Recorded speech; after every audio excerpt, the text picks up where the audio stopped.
Habis alfa, terbitlah beta. Habis beta, terbitlah delta. Habis delta, terbitlah omikron. Mau sampai kapan virus corona terus update atau memperbarui diri?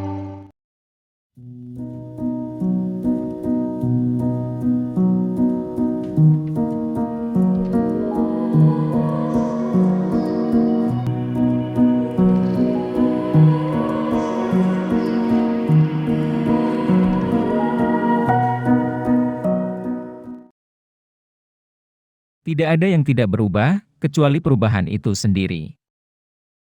Bayi, anak-anak, dewasa, tua lalu mati.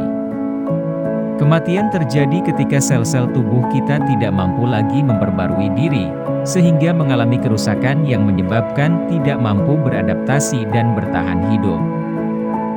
Untuk memenuhi tuntutan pasar yang kompetitif, suatu produk harus berusaha update, memperbarui diri sebagai bentuk adaptasi atau penyesuaian sehingga ketertarikan konsumen terhadap produknya tetap terjaga.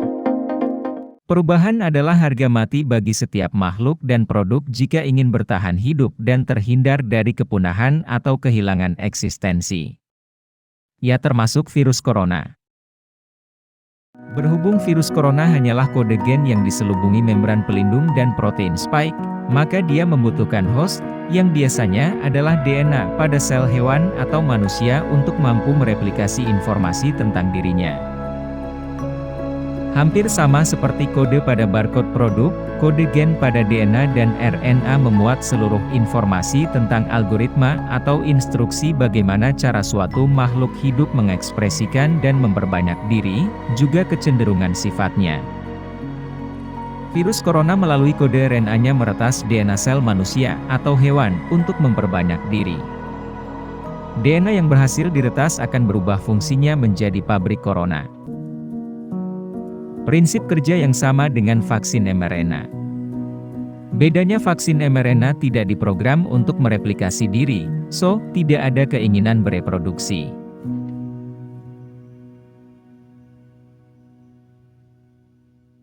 Ya, berkembang biak adalah ciri utama kehidupan. Memperbanyak diri menuju tangga tertinggi evolusi, makhluk hidup dengan kompleksitas tingkat tinggi. Sudah menjadi pengetahuan umum apabila COVID-19 menular melalui medium udara.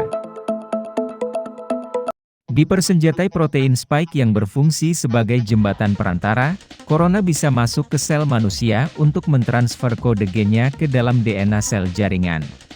Bagian protein spike ini yang banyak berubah atau bermutasi, upgrade sehingga daya cengkram virus terhadap sel manusia makin kuat. Semakin banyak sel manusia yang diinfeksi, makin besar peluang corona untuk terus hidup dan mereplikasi dirinya. Perubahan atau mutasi dalam rangka upgrade atau peningkatan kemampuan diri ini membuat varian terbaru corona yaitu Omikron semakin mudah menular. Para ahli memperkirakan transmisibilitas varian Omikron sekitar 1,3 kali lipat varian Delta. Akhir kata, mutasi pada virus corona adalah hal yang wajar, dan akan terus terjadi selama manusia dan hewan sebagai host virus masih bernafas. Dengan terjadinya peningkatan penularan belum tentu tingkat keparahan ikut meningkat. Lindungi diri, keluarga dan lingkungan dengan cara memakai masker di dalam ruangan, hindari kerumunan, rajin cuci tangan dan segera vaksinasi untuk melatih sistem imun.